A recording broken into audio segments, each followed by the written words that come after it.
I am the Tofu Golem. Please enjoy the video. You start by stabilizing the system. Loosen each string 2-3 turns so they're slack, then clamp or wedge the tremolo block to the body to stop movement. Once stable, you'll remove strings at the nut ends and unlock the saddle clamps. This prevents tension surprises. Next, measure the action at the 12th fret with a ruler or feeler gauge in millimeters.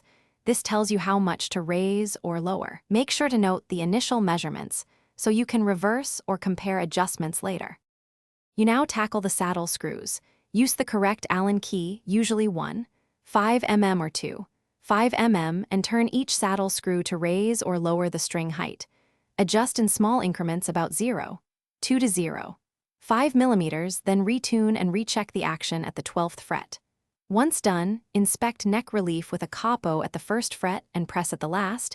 Ensure truss rod isn't needed. Also recheck intonation, because changing saddle height can subtly alter string length and pitch.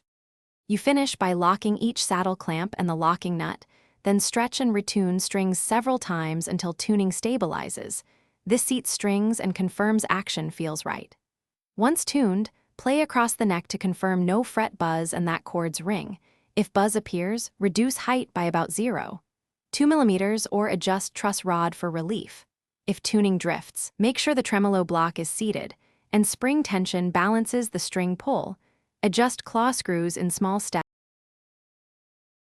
Thanks for watching. Consider subscribing if we helped you today.